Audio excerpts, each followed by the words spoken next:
The thermometer outside Victor Nordstrom's cabin read -74 degrees Celsius, a temperature so extreme that exposed skin would freeze solid in under 2 minutes. Through the triple-paned window, he watched his neighbor's roof collapse under the weight of ice and the stress of thermal contraction, the sound echoing across the frozen valley like a gunshot. Inside his cabin, the temperature held steady at 21 degrees, warm enough that Victor wore only a wool sweater. What happened in the 18 months before that night would prove that sometimes the difference between survival and death comes down to whether you're willing to be called crazy. Before we dive in, let us know where you're watching from, and if you've ever experienced extreme cold, drop your story in the comments. And if stories of survival and preparation move you, hit that subscribe button, because tomorrow's episode involves an innovation that sounds impossible until you see the proof. Victor Nordstrom found Lars Eriksson on the morning of February 9, 2023. The temperature had climbed back to -38 degrees Celsius after 3 days hovering near -48, cold enough that Victor's beard had frozen solid during the 15-minute walk from his cabin to Lars's property.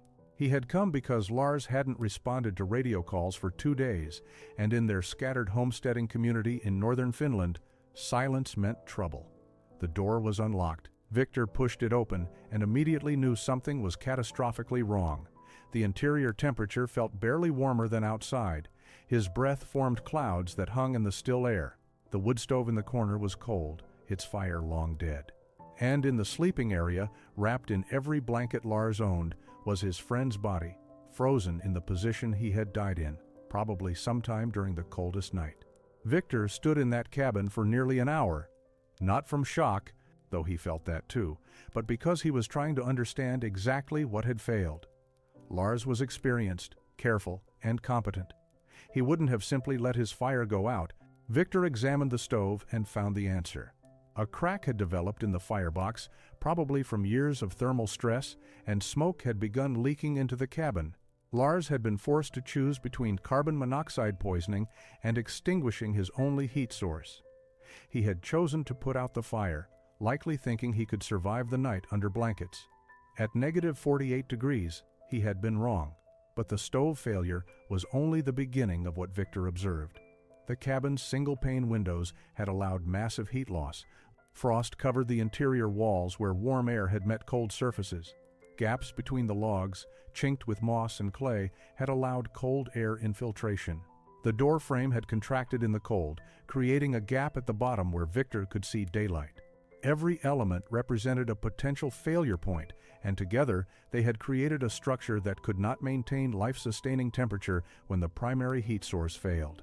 Victor reported Lars's death to the authorities, helped arrange the burial, and attended the memorial service where the community mourned a good man taken by the wilderness they all knew was unforgiving. But while others moved on, accepting Lars's death as a tragic accident, Victor could not let it go.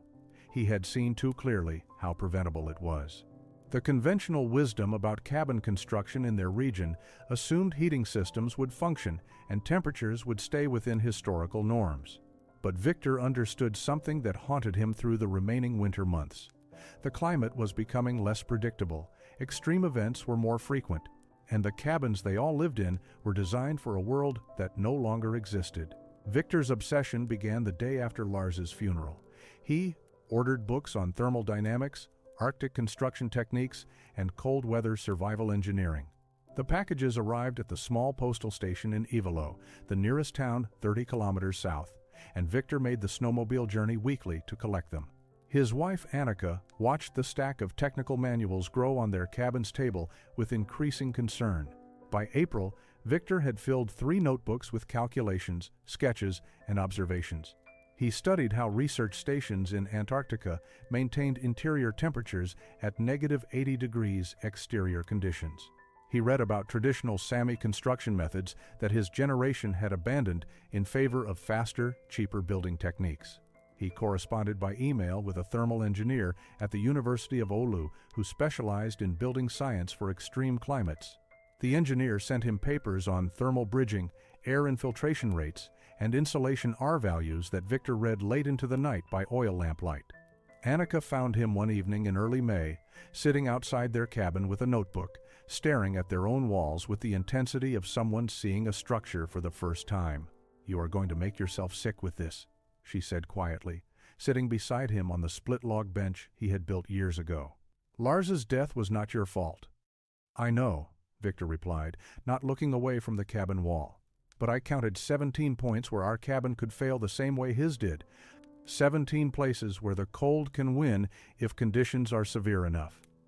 "Our cabin has kept us alive for 8 winters," Annika reminded him.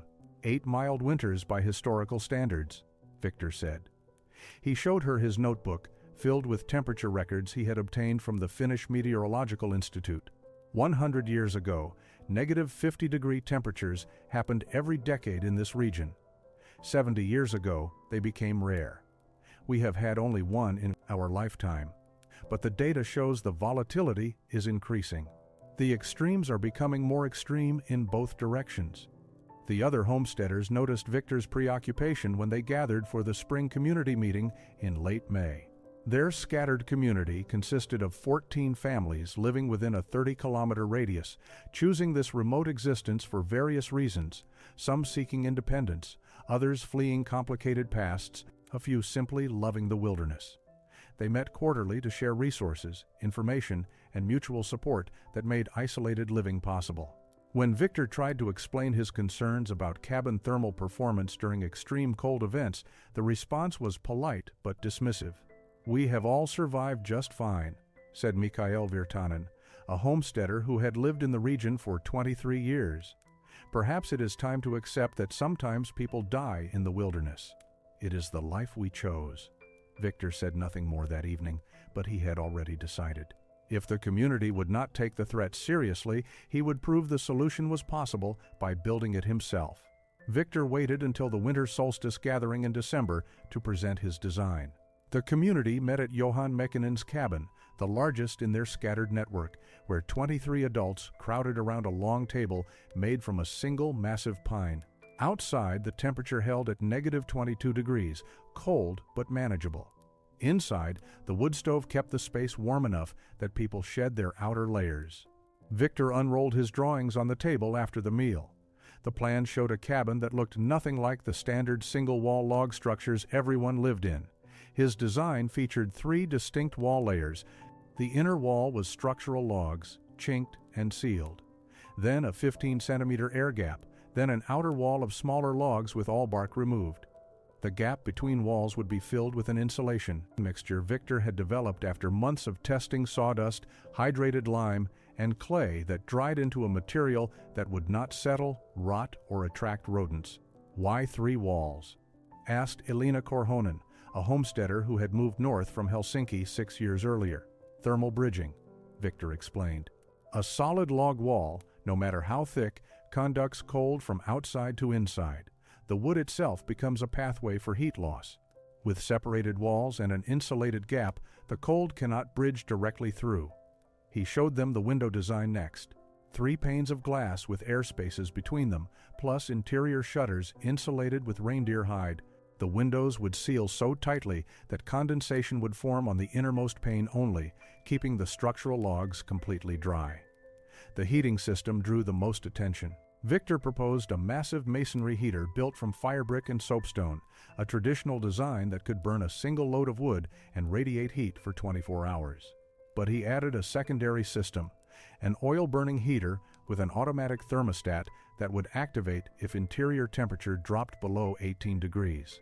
"You are designing for 2 heating systems to fail simultaneously," Mikael said, studying the plans with barely concealed skepticism. "That is preparing for something that will never happen." "Lars had 1 system," Victor replied quietly. "It failed. He died." The room went silent for a moment. Then Mikael pushed the plans back across the table. This would take an entire summer to build. 1 man could not finish it before snow. And the cost triple the wood, specialized materials, imported glass. You would spend everything you have saved on a cabin that does what our cabins already do adequately. Others murmured agreement. Johan, Victor's closest friend in the community, touched his shoulder. "It is impressive work, Victor, truly. But maybe it is too much. We have survived here for generations with simpler methods." Victor rolled up his plans without argument. Annika watched him from across the room, seeing the determination in his face that she knew meant he would build it regardless of what anyone thought. On the snowmobile ride home through the frozen forest, she asked him when he would start. "As soon as the ground thaws," Victor said.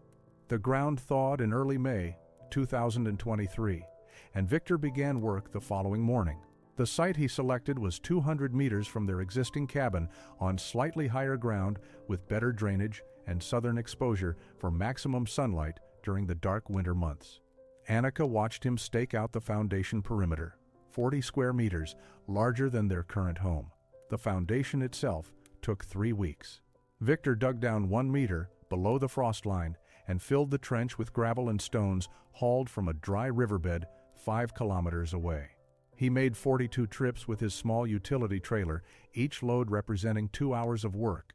On top of the stone base, he laid pressure-treated timbers bolted together at the corners, creating a level platform that would not shift or settle regardless of ground movement. The logs came next.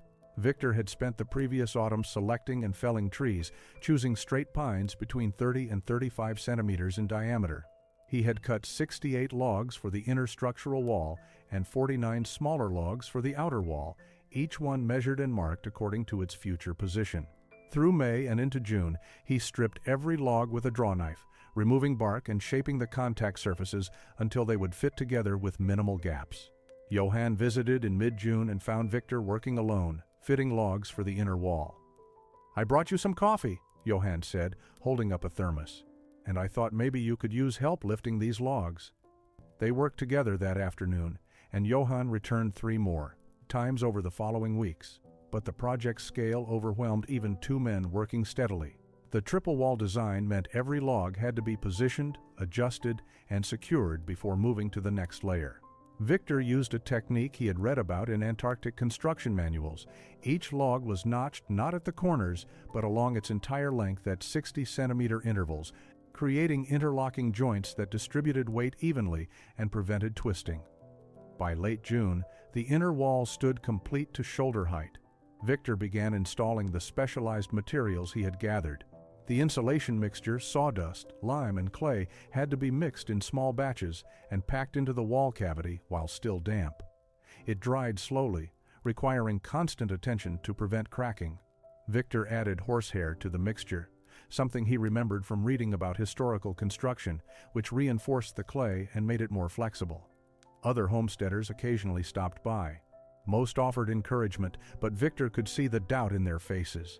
Mikael visited in early July and walked around the partially completed structure, shaking his head. "You are building a bank vault, not a home," he said. "This is what happens when university ideas meet practical living. You will finish this in September if you are lucky, and you will have spent your entire savings proving what we already know, that our cabins work fine." Victor continued working without responding. He was 3 months into construction and barely halfway finished. But he was committed now, for better or worse. The heating system became Victor's most ambitious undertaking. In late July, he began constructing the masonry heater, a design based on traditional Finnish kontraputki stoves, but modified with principles he had learned from studying rocket mass heaters and Russian pechka designs. The structure required 400 fire bricks, each weighing 3 kilograms, shipped from a Problemated supplier in Rovaniemi, at considerable expense. The heater's core principle was thermal mass and efficient combustion. Wood would burn in a small, intensely hot firebox, producing minimal smoke and maximum heat. The exhaust gases would travel through a serpentine path of brick channels, transferring heat to the masonry before exiting through the chimney. The bricks would absorb heat during the burn and radiate it slowly for 24 to 30 hours afterward. A single firing per day would maintain comfortable interior temperature even in severe cold. Victor spent 2 weeks building the firebox and internal channels, following diagrams he had drawn and redrawn dozens of times. The precision required was extraordinary. Each brick had to be positioned exactly, with mortar joints of consistent thickness. Any gaps or misalignments would reduce efficiency or create dangerous backdrafts. Johan helped with the heavy lifting, but the technical work was Victor's alone. The exterior of the heater was soapstone, a material prized for its heat retention properties. Victor had purchased 30 slabs of soapstone from a quarry near the Russian border, each piece cut to specific dimensions. The soapstone formed the outer layer of the heater, creating a surface that would remain warm to the touch for hours after the fire died down. The completed masonry heater stood 2.5 meters tall, weighed approximately 3,000 kilograms, and occupied the cabin's northeast corner. But the masonry heater was only the primary system. Victor installed a secondary oil-burning heater on the opposite wall, a compact unit designed for marine use that he had found at a salvage yard in Oulu. The heater connected to a 50-liter fuel tank buried outside, insulated and fitted with a heating element to prevent the fuel from gelling in extreme cold. Most importantly, Victor installed a mechanical thermostat, a simple bimetallic device that required no electricity that would open the oil and heater's fuel valve automatically if cabin temperature dropped below 18 degrees Celsius. When Mikael saw the dual heating setup during a visit in early August, he laughed outright.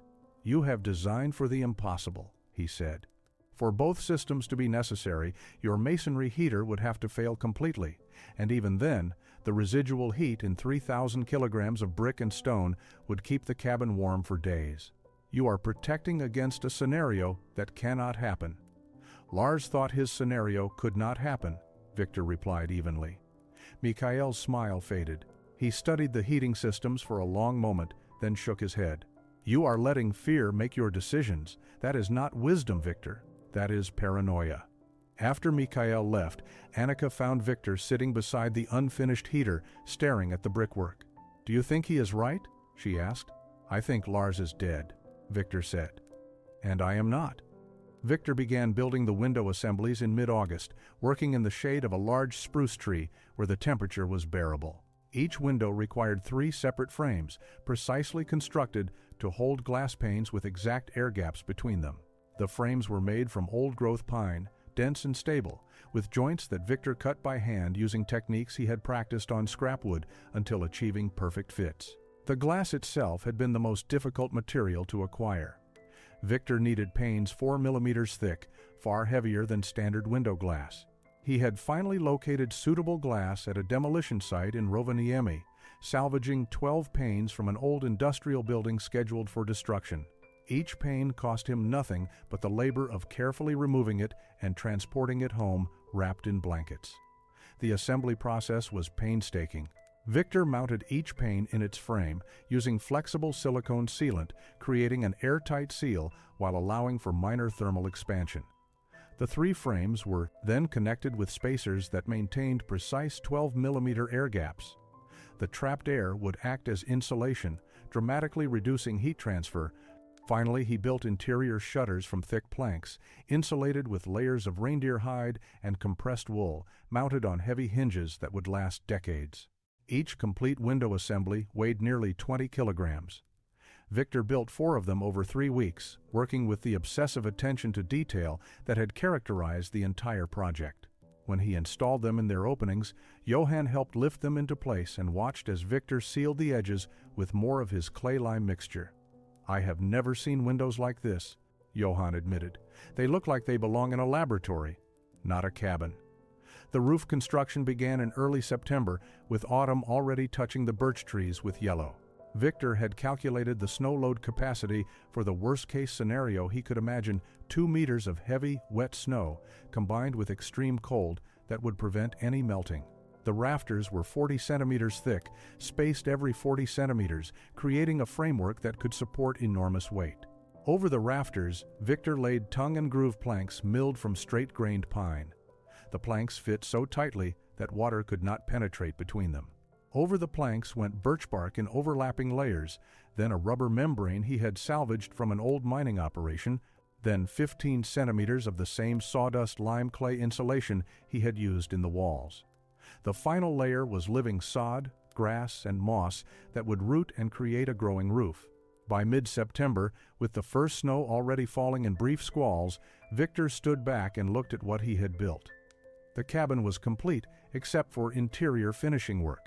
It had consumed 4.5 months of nearly continuous labor, cost him almost all his savings, and looked nothing like any structure in their community. Annika came to stand beside him, taking his hand. "It is either brilliant or completely insane," she said. "We will know by spring," Victor replied. The first snow arrived on September 23rd, earlier than usual, and Victor worked through it to complete the cabin's final elements. He built a vestibule entry, essentially a small enclosed porch that created an airlock between exterior and interior.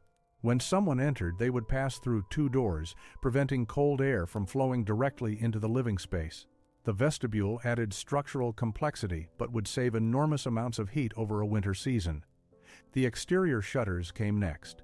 Victor constructed heavy wooden covers for each window that could be closed and latched from inside during extreme weather or when the cabin was unoccupied.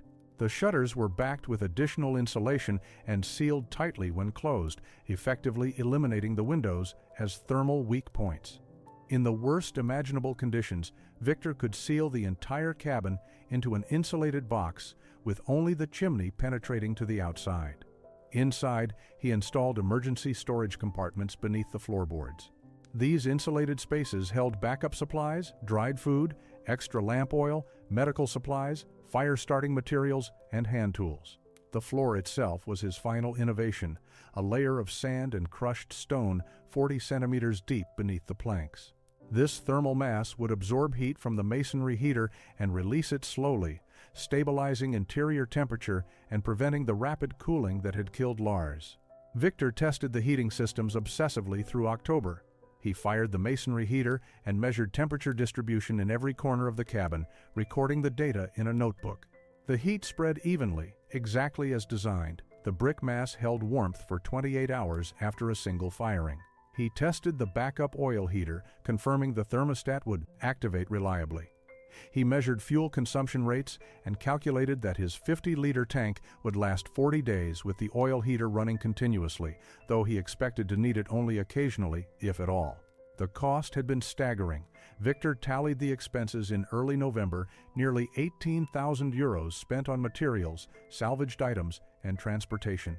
Their current cabin had cost perhaps 4,000 euros to build 8 years earlier.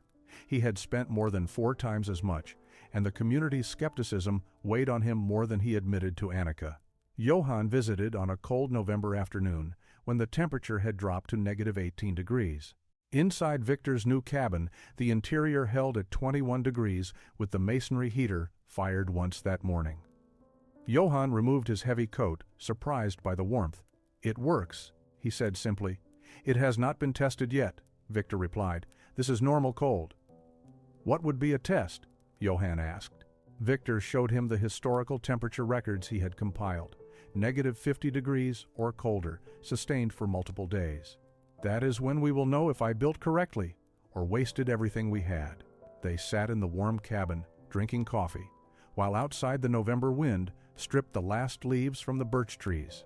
Neither man mentioned it, but both were thinking the same thing. Victor had built his fortress. Now they would wait to see if the enemy would come. The winter of 2023 began unremarkably. November brought typical cold, temperatures ranging from -15 to -25 degrees Celsius, well within historical norms. Victor and Annika moved their belongings into the new cabin in early December, leaving their old structure to serve as storage. The new cabin performed flawlessly. Victor fired the masonry heater each morning, and the interior remained comfortable through the night. Fuel consumption was lower than in their previous cabin, despite the larger space. By mid-December, Victor had relaxed slightly. Perhaps Mikhail had been right. Perhaps he had over-prepared for a threat that would never materialize. The cabin was comfortable, even luxurious by homesteading standards, but had it been necessary? He began to question his own judgment during the long dark afternoons when sunset came at 2 in the afternoon and the forest stood silent under deep snow. Then the weather reports changed. On December 18th, the Finnish Meteorological Institute issued an unusual advisory. A massive high-pressure system was building over northern Siberia, creating conditions meteorologists described as unprecedented in the modern record. The system was generating what scientists called a severe polar vortex disruption, pushing Arctic air masses far south and creating temperature anomalies across the entire northern hemisphere. Victor followed the forecasts obsessively on his satellite internet connection, one of the few modern technologies he maintained in his isolated life. The models showed the cold air mass moving west toward Scandinavia. Initial predictions suggested temperatures could drop to -60 degrees Celsius in northern Finland. By December 20th, the predictions had worsened, -65 degrees, possibly colder. The homesteading community activated their emergency communication network, a series of radio check-ins that allowed the scattered families to coordinate and request help if needed. During the evening radio call on December 21st, Victor shared what he had learned from the meteorological reports. They are saying -65 or lower, he told the assembled voices crackling over shortwave, sustained for potentially 3 to 5 days. This would be the coldest temperature recorded in Finland since record-keeping began. The forecasts are always wrong, Mikhail's voice came back. They predict catastrophe every winter. Reality is always milder. But other voices expressed concern. Alina asked about preparing cabins for extreme cold. Johan wanted to know if generators would function at such temperatures. Annika listened to the radio discussion and saw Victor's face growing tense as he answered questions, offering advice about sealing gaps, backup heating, and emergency protocols. After the radio call ended, Victor spent 2 days preparing their cabin for the worst. He sealed every potential air infiltration point with expanding foam. He tested both heating systems repeatedly. He filled every container they owned with water, knowing pipes would freeze regardless of precautions. He closed the exterior shutters on the north-facing windows and reinforced the door seals with additional weather stripping. On December 23rd, Mikhail stopped by on his snowmobile. He stood in Victor's vestibule and looked around at the preparations. "You might finally get your test," he said. The usual mockery was gone from his voice. "I hope your fortress is as strong as you think it is." The temperature began falling on December 24th at dawn. Victor checked the exterior thermometer at 6 in the morning, -32 degrees Celsius. By noon, -41. By 6 in the evening, -53. The drop was precipitous, faster than anything Victor had seen in his 15 years in the north. The air itself seemed to solidify, becoming something dense and hostile that pressed against the cabin walls. At -60 degrees, which the thermometer registered at 10 in the evening, the forest began making sounds Victor had never heard. Trees cracked like rifle shots as sap froze and expanded inside the wood. Metal contracted with groaning sounds. The snow underfoot squeaked with a high-pitched tone that signaled dangerous cold. Victor stood at his triple-paned window, watching his breath not quite fog the inner pane, and marveled at the violence of what was happening outside. By midnight on Christmas Eve, the temperature reached -68 degrees Celsius. Victor fired the masonry heater for the second time that day, something he had never needed to do before. The interior temperature had dropped to 19 degrees, still comfortable but lower than normal.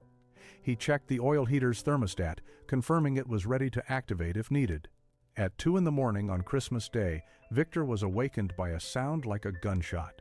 He looked out the window and saw, in the moonlight reflecting off snow, that his nearest neighbor's chimney had cracked. Mikhail's cabin was 200 meters away, close enough to see clearly. As Victor watched, smoke stopped rising from the damaged chimney. Mikhail had been forced to extinguish his fire. The temperature continued falling. -70 degrees, then -72. At 6 in the morning on Christmas Day, the exterior thermometer read -74 degrees Celsius, a temperature so extreme that Victor had to verify it twice, thinking the instrument had failed. But the thermometer was accurate. The cold had reached levels not recorded in Finland in over 150 years. Victor's cabin held. The interior temperature stabilized at 21 degrees with both heating systems running. The triple wall construction prevented ice formation on any interior surface. The windows, sealed behind their shutters, showed no frost. The thermal mass floor radiated gentle warmth. Everything functioned exactly as Victor had designed it to function. But outside, the community was in crisis. Victor monitored the emergency radio channel and heard the desperate situations unfolding, windows shattering from thermal stress, doors that would not close because frames had contracted, heating systems failing as chimneys cracked or metal components fractured. By midday on Christmas, 3 families had abandoned their cabins entirely, crowding into vehicles with engines running continuously, burning precious fuel just to stay alive. At 2 in the afternoon, Victor heard pounding on his door. He opened the vestibule to find Mikhail, his wife Sanna, and their 2 children, aged 7 and 9, standing in the impossible cold. Mikhail's face was desperate. "Our cabin is dying," he said. "Everything is failing. Please." Victor pulled them inside without hesitation. The extreme cold lasted 3 days. Victor's cabin sheltered 8 people at its peak: Mikhail's family, Johann and his wife, and Alina, whose cabin had lost its entire roof to ice expansion on the 2nd night. The cabin that the community had mocked as excessive paranoia became the only structure in their scattered network that maintained full function through the crisis. Victor fired the masonry heater 3 times daily, and the backup oil system ran intermittently, but the interior never dropped below 18 degrees. When temperatures finally climbed back to negative 30 degrees on December 28th, the survivors emerged to survey the devastation. 11 of the 14 cabins in their community had suffered catastrophic damage. Roofs collapsed under ice loads that exceeded anything in local memory. Walls cracked from thermal contraction, windows shattered, chimneys fractured. The standard construction methods that had seemed adequate for generations had failed completely when confronted with conditions outside their design parameters. Miraculously, no one died. The community's radio network and Victor's refuge had prevented the tragedy that extreme cold could have caused. But the material losses were staggering. Families faced months of rebuilding in the middle of winter, forced to live in partially destroyed structures or relocate temporarily to town. Mikhail came to Victor on January 3rd after moving his family back to their damaged cabin for initial repairs. He stood in Victor's vestibule, the same place he had sought shelter days before, and looked at the man he had openly mocked 6 months earlier. "I owe you my children's lives," he said quietly. "I was wrong about everything. If you are willing to share your methods, I will listen this time." Victor shared everything. Over the following weeks, as temperatures returned to seasonal norms, he drew plans, explained techniques, and helped coordinate rebuilding efforts. Not every family could afford to build exactly as Victor had, but they incorporated his principles where possible. Double wall construction, better insulation, backup heating systems, reinforced roofs, sealed windows. The community's entire approach to shelter changed because they had seen what failure looked like and what survival required. The story spread beyond their isolated community. Homesteaders across northern Scandinavia and Alaska heard about the negative 74-degree event and the one cabin that had weathered it. Victor received letters and emails asking for advice, plans, and specifications. He answered them all, never seeking payment or recognition, simply sharing what he had learned from tragedy and obsession. By the following autumn, "built like Nordstrom's cabin" had become a phrase in regional homesteading networks, shorthand for construction that could withstand anything. Victor never promoted himself or his methods, but the results spoke clearly enough that promotion was unnecessary. He thought often of Lars, wishing his friend had lived to see that the paranoid precautions were actually wisdom. The cabin stood as more than shelter. It was proof that respecting forces larger than yourself, preparing for scenarios others dismissed as impossible, and refusing to accept that traditional methods were sufficient, these were not signs of fear. They were signs of understanding that in the wilderness, the difference between life and death often came down to whether you built well enough before the test arrived.